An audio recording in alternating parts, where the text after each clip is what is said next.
The mitzvah called Kiddush HaChodesh. Kiddush HaChodesh means that according to the Torah, the Chachamim, the sages, have to establish the months. So now we have a calendar. You want to know when is Yom Tov, when is Pesach, when is Chanukah? Look at the calendar. Back then, there's no calendar. A new calendar came out every Rosh Chodesh. Meaning the Chodesh Bezdin in Yerushalayim decided when is going to be the beginning of the month. The beginning of the month has to do with the moon, with the new moon. So basically, put the word on there. Kiddush HaChodesh. This is a mitzvah in the Torah that the sages, the Chachamim, should establish when it comes to the beginning of the month, to establish that it's the beginning of the month. Now, what does that mean? I haven't explained anything. What do you mean establish based on what? Whenever it's the new moon. Okay, so what does that have to do with the sages? Well, basically, what happens is witnesses come to Bezdin in the morning. So they say, last night we saw the new moon. Now, Bezdin knew astronomy. So Bezdin really could figure out when is the new month on their own. They didn't need the witnesses. They knew astronomy, they could look at the moon, they could figure out, they knew all this, and they could figure out when is the beginning of the month. But the mitzvah, the Torah, specifically, there should be witnesses to come and testify, and Bezdin would interrogate them, ask them questions, each one individually, to be able to confirm that they actually saw the new moon, and then Bezdin would announce the Kiddush, that it's the Chodesh, and then they knew when it's the Chodesh, and then they knew when it's Pesach, when it's Sukkot. That's the reason why we have 2 days of Pesach, 2 days of Sukkot, because Bezdin would announce on the beginning of the month of Nisan that it's a Chodesh, and now they knew when was Pesach. But there was from a Chodesh to Pesach was only 2 weeks, and the news only got out to the people in Eretz Yisrael. The people outside of Eretz Yisrael didn't know about when is the Chodesh. So the people outside of Eretz Yisrael didn't know that Bezdin already announced when is the Chodesh. So now we should know when is the 15th day of the month of Nisan. They didn't know that. So that's why they kept 2 days of Pesach, 2 days of Sukkot, etc. So the Greeks made a decree against this mitzvah of Kiddush HaChodesh. The Bezdin cannot perform this mitzvah of announcing when is the Chodesh. Now, they basically hit at the core of Yiddishkeit, because in other words, they understood the Kedusha, the foundation of what Yiddishkeit is about, and that's what they hit at the core, because without Kiddush HaChodesh, you have nothing. If you can't establish when is the Chodesh, you have no Pesach, you have no Sukkot. Okay, even though now we have the calendar set up, the Chachamim, because that discussion on its own. As the destruction of Beis Hamikdash, and then the Yidden started to become scattered, and now the Bezdin wasn't together anymore, so they couldn't do this anymore. So now they had to just get together and they established a calendar for many years. But originally the mitzvah is that it should be done with the witnesses testifying in front of Bezdin and establishing the month. So this mitzvah of establishing the month and knowing when is Chodesh, and then knowing when is Pesach, when is Sukkot, all the Yom Tov. This is the core of Yiddishkeit, having Yom Tov.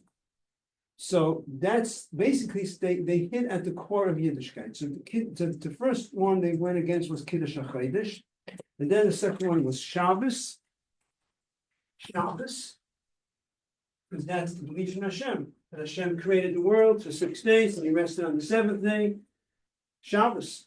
And then Bris Milah, circumcision. Those are the main 3 mitzvahs that we went against. And there's a lot more to it. I'm not going into all the details, long story. In any case, as we all know, the Jews were successful, the great miracles that happened. Not going into all the details now, maybe leave it for another time. And they defeated the Greeks. And the day that they defeated them was on the 25th day of Kislev, where now this that they defeated them it wasn't like a full victory physically. They didn't yet have full control of the entire Yisrael, but it was a victory enough that they got back the freedom to practice Yiddishkeit. And they got the Beis HaMikdash back. They liberated the Beis HaMikdash. And they were able to perform the services in the Beis HaMikdash. And they were able to practice Yiddishkeit. That was the victory of Chanukah. It was a spiritual victory. Even after that victory, there were still wars going on. And throughout those wars, eventually the family of Chashmonaim were all killed out. But Chanukah, we celebrate the spiritual victory that the Jews were able to practice Judaism. This is what it's all about. That is why, by the way, because it's primarily a spiritual victory, that is why there is no obligation of having a Suda, a meal. There's no obligation of having a Chanukah meal. There is Purim. Purim is an obligation to have a Suda on Purim, because it was a physical victory. But Chanukah was a spiritual victory, so there's no actual obligation of having a Suda, of having a feast. There's Chanukah parties, yes. There is an opinion that says we should have a Chanukah Suda, but others say we don't, and we try to increase in the Sudas of Chanukah, but there's no actual obligation that we must have a Suda on Chanukah. Now, how do we perform the mitzvah of Chanukah lights? So in the times of the Mishnayos, they would light it, the mitzvah was to light it outside, by the door outside. So let's say we're inside the house, and that's outside, so they would actually light the menorah outside. Let's say this is the street, they put the menorah right over here outside, to publicize the miracle for the people outside. That's how the mitzvah was. But as the generations went on, and we had a lot of problems with the non-Jews, a lot of times it didn't allow us, and there was weather conditions, and the snow, and the rain, and the wind. So that stopped, and Chacham said now the mitzvah should leave it for inside. So the mitzvah of lighting Chanukah candles these days is to light inside the house, and it's to publicize the miracle for the people inside the house. There is still significance in publicizing the miracle for the people outside. Also, as we all know, public menorahs, and we also might even show. But in terms of our obligation of doing the mitzvah of lighting Chanukah menorah, it's for the people inside. So we light it inside, and there are some people that will still light by a window. So like this, to have both, it's for inside and outside. But Minhag Chabad is that we don't light by the window, we light it inside, specifically inside, and we actually put it by a doorway. In other words, the ideal place to put the menorah would be not just on a table, but put it in a doorway where you're walking through so you can notice it. So that's Prisum Nisa, publicizing the miracle for the people inside. Now, the people who lighted by the window, even those people don't always light by the window. They're only lighted by the window if they're, let's say, on the first or second floor. But once they're on the third floor already, not necessarily will they put it by the window. What do you mean, not will they? Meaning, halachically, they will not put it by the window, because if it's above 30 feet from ground level, it's not noticeable. The whole idea of Prisum Nisa for the people outside is that you're putting it in a place where they can notice it. But if you're putting it on the third floor, assuming the window is 30 feet above ground, the people outside are not noticing it. And there's no Prisum Nisa. You're not really doing anything to the people outside. So then there's no point to putting it by the window. So then they would also put it inside, they would put it by a doorway preferably. But Minhag Chabad, but that's explaining how the mitzvah is done in general, outside of Chabad. Minhag Chabad is we follow what the Rabbeim did, and they specifically put it inside, not by the window. That's how we do it. We put it inside and inside, in other words, one thing is we do it inside. Now, where inside? The better place is to put it by a doorway, because then it's noticeable. When you walk through, you have to walk into the door in and out. So you notice it more when it's in a doorway than just by a wall somewhere in the room. I have two questions. One, they're both practical ones. Mhm. So do you mean physically in the doorway or on a table like next to the doorway? Okay, so we haven't gone into details. Oh. We'll discuss the details soon. Okay, and I'm sure you'll cover this, but in tiny New York apartments, especially if you have small children or like a cat. Are there leniencies with like safety?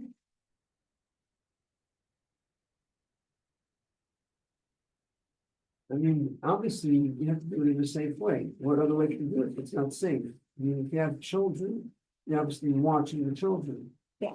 You're watching the cats, whenever, My cat's less of an issue than my nephews are. it's what? Cats are honestly less of an issue than toddlers are. Cats don't want to be on fire. Toddlers have no concept of. Okay, so you watch, what do people do? Obviously, they watch the kids, they watch the toddlers.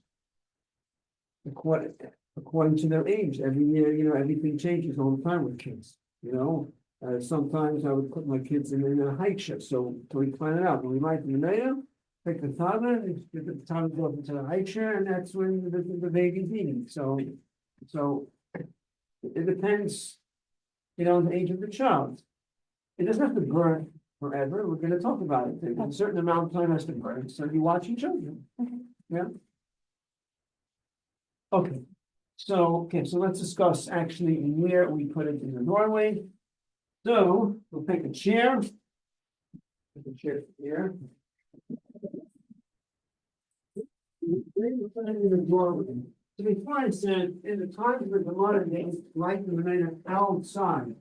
So let's imagine this is a house, this is the street. So then they would actually put it, they would put it outside. And the door would be closed, and also the people outside. When we light it now inside the house, and preferably, notice a lot of people light it inside the house, doesn't be by door. Anyway. But preferably, it's in the doorway, because then it's more noticeable. So the way it's done, ideal way of doing it in the doorway is put the chair inside the doorway, actually, in the doorway. But then you take the manila and you put it, let's say, this is the manila, right? Here's the manila, you put the manila like this. Again, if you want it to be close to the doorway. What? Now it's inside the doorway. And it goes on one side, and then on the other side. Now, the manila cannot be too high.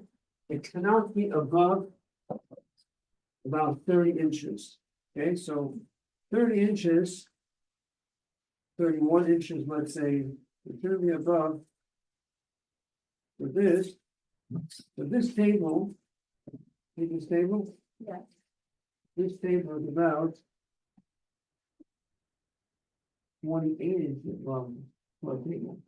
Okay, now the data should not be above 31 inches. That means you put the manila on top of the table, it's not good. If you do it, you're still doing the mitzvah. But the Yevid, Melachatchila, means to start with, the right way of doing it is that it should not be above what's called 10 tvachim, 10 handbreadths, which is approximately 31 inches. Shouldn't be above. So 31 inches is about here. So you put the manila here, you're gonna say, oh, it has to be below this. No, this is only about 28 inches. Yeah, but the manila, when we say the manila, we mean the fire, the light. Right, so if you put the manila here, the light will be somewhere here. So it's above 31 inches. That's why we don't put, you notice, we don't put the manila on a table like this. That's why we put it on a chair. not supposed to be too low, it's not supposed to be within about 9 inches, it should be above. It should be above 10 inches from the ground. That's the light, the fire, the flame. The flame should be above 10 inches from the ground. Is there any reason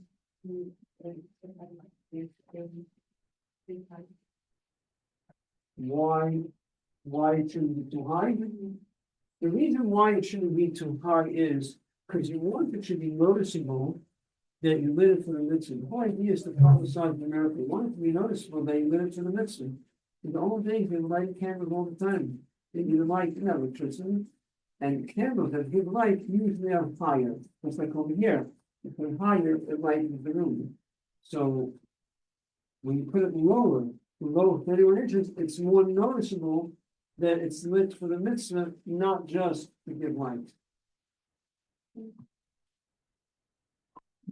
Why does it, Now, why does it have to be across from the mezuzah close to the door? Like, is there a reason for the that? idea is, to put it in the doorway so that you notice it. So you walk through the door, you notice it.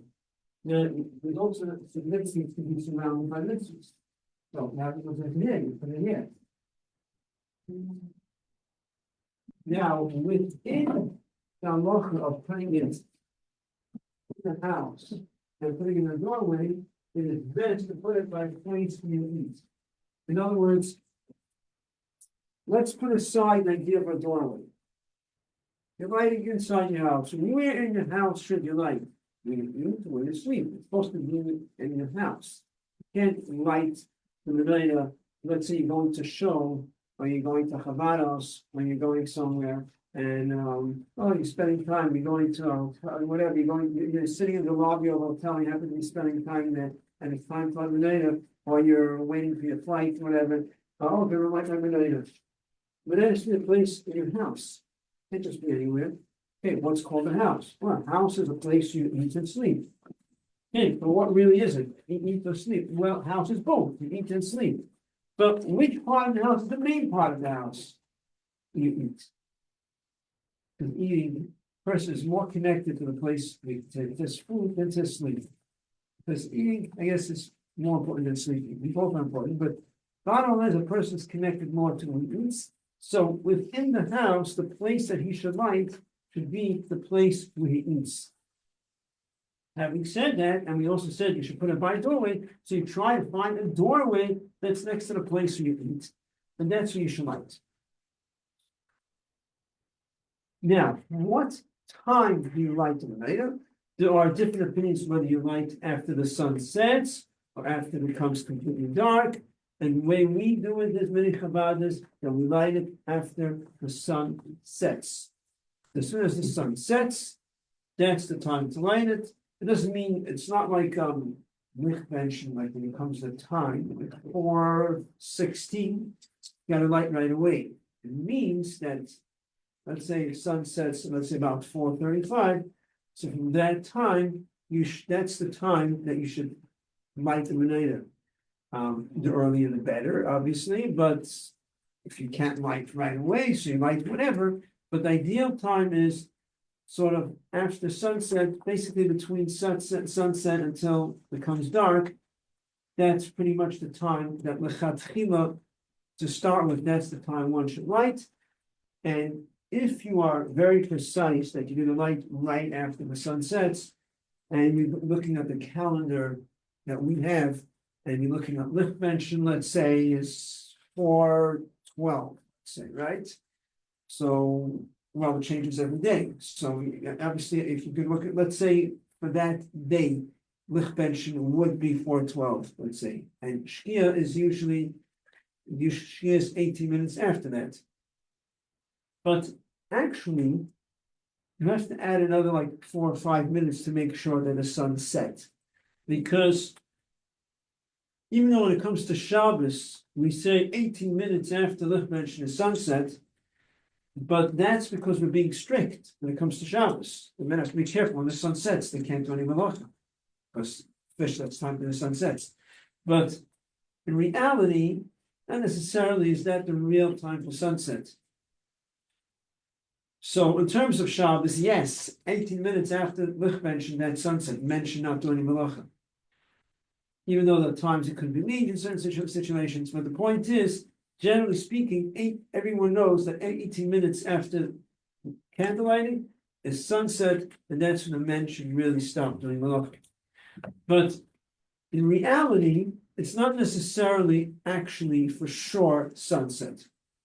So therefore, when in terms of the custom of lighting Chanukah candles after sunset, we want to make sure that it's actually sunset.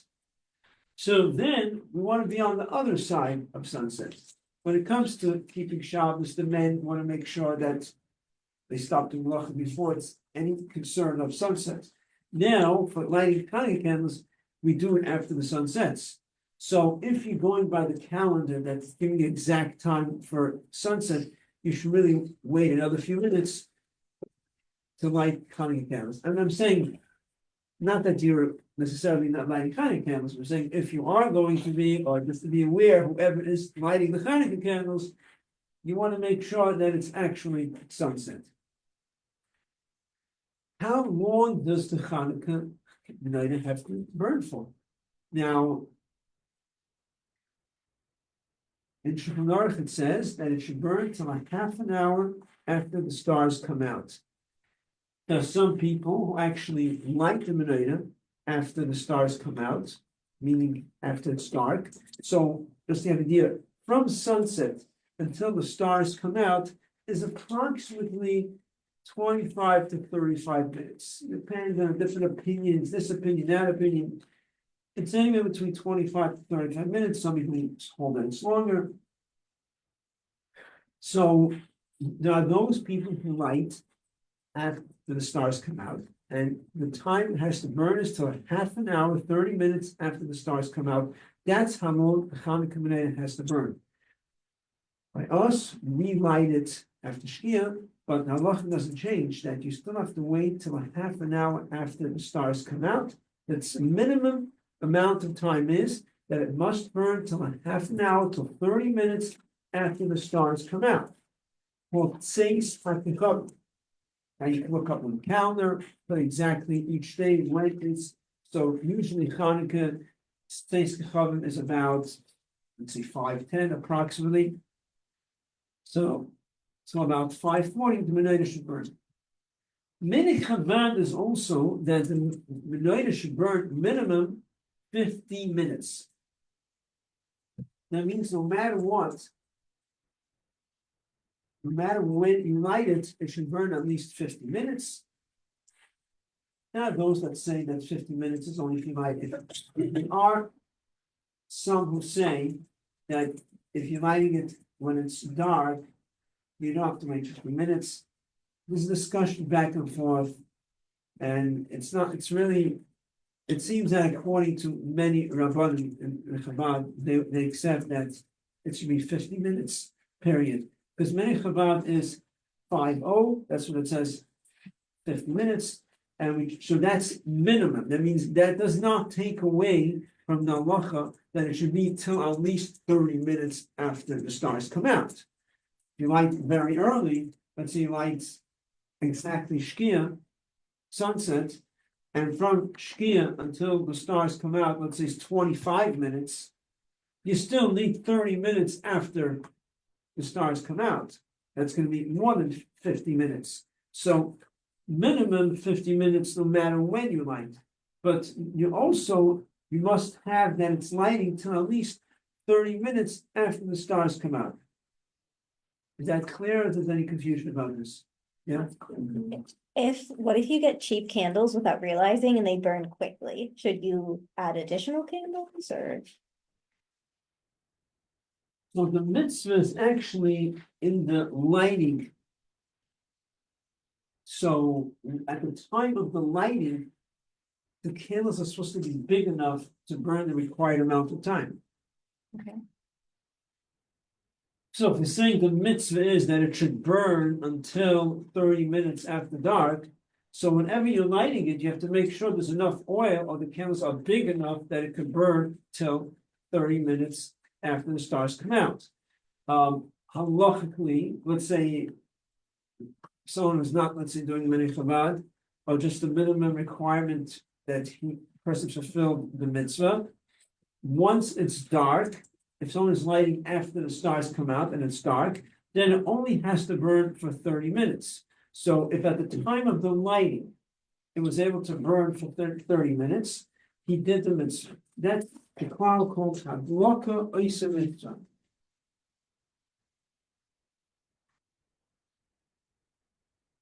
Hadlaka, the lighting. Oisa does mitzvah, the mitzvah. The lighting does the mitzvah. So if someone lights the Chanukah menorah, and at the time of the lighting, there was enough oil that it should burn the required amount of time. And then, for whatever crazy reason, it was extinguished because someone ran by the menorah and the candles were extinguished. You actually performed the mitzvah. Halachically, you're actually not obligated to rekindle it because you did the mitzvah in the lighting. You can see, mitzvah. Now, that does not mean that we shouldn't rekindle. The custom is, and not only custom in Chabad, but it's brought in halacha, that the ideal thing, the right thing is that we should relight it unless it's Friday night. So we should relight it. But halachically, the mitzvah is in the lighting, and if at the time of the lighting it was done properly, you did the mitzvah. So if, let's say, just to answer the question more precisely, let's say someone lit it and the candles don't burn the required amount of time. The question is, why was it extinguished before the time? Because the candles weren't big enough, or because it was windy and something happened, there was the heat was very strong. And so if you realize that the candles weren't big enough, that means you haven't done the mitzvah at all. It has to be relit. Whether you're going to relight with a bracha, that depends on the details and the exact precise details of what exactly happened. Are you sure it didn't have enough oil? The candles weren't big enough. Now, while we're talking about candles, but it's important to mention that sometimes children end up using candles that are not big enough. Now, lately they came out with a new a larger, a much better candle. When I grew up, the candles that they used for children were very small. They burned barely in half an hour. That means if they lit it after sunset, and it's supposed to burn till at least 30 minutes after dark, and the candles could only burn for 30 minutes, was an issue. Now the candles that they produce are now, look at the box, it says I think it's like 45 minutes. Maybe even more. So even the small candles burn for longer. But you also, another issue is that sometimes they put the candles very close to each other. Put it very close, and it's very strong heat, and then it melts quickly. Mm-hmm. So you want to be careful that when many times they're doing arts and crafts in school and you're building menorahs for them, you ever involved in such a thing, you want to make sure that the candles aren't too close, because then you are setting it up in a way where it gets very hot and then it goes down very fast, and then it's basically produced in such a way that it's going to burn down before the right time, and that makes it very questionable if you're doing the mitzvah properly, because if this is how it's set up, that it's not going to burn the right amount of time, it means you haven't done the mitzvah. So you want to make sure that it's separated.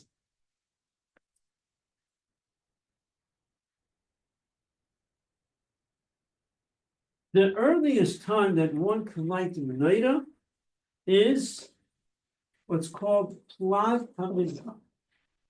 Plag HaMincha.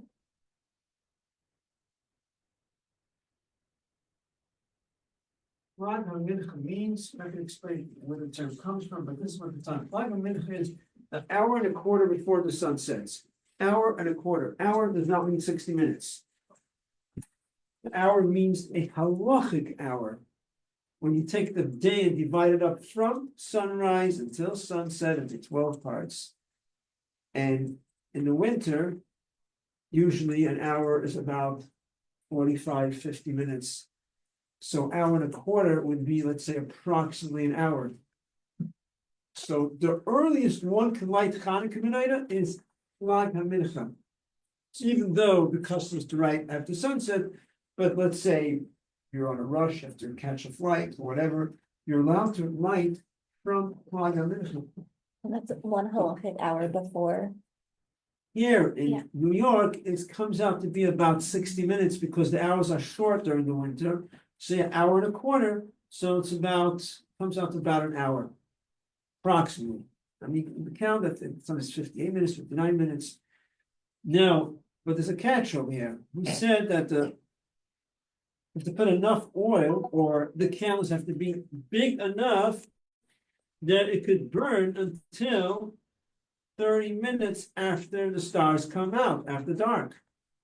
That means if you're lighting the menorah after Plag HaMincha, which is very early, you have to make sure that if it's candles, it has to be big candles.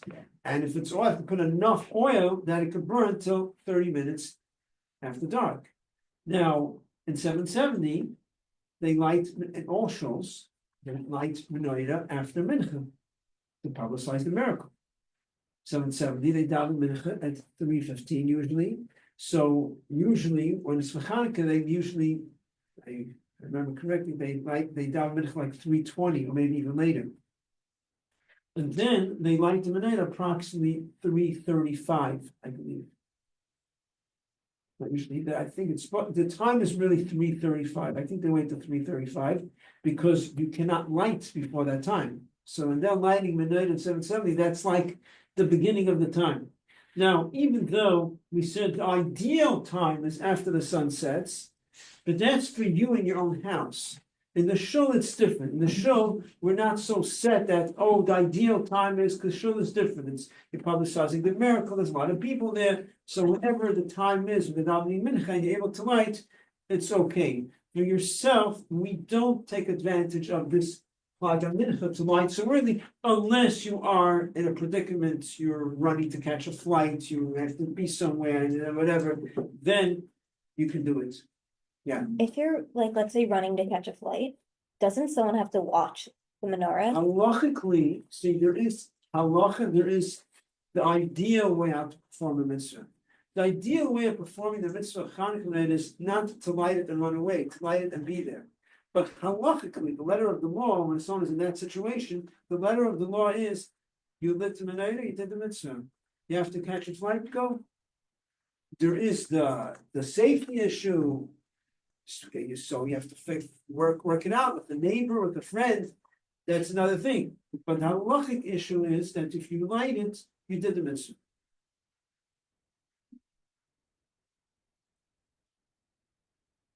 Okay, any questions?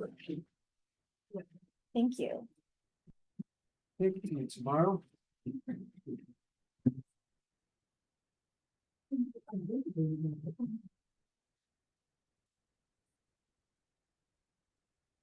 No, but I thought about it, I can't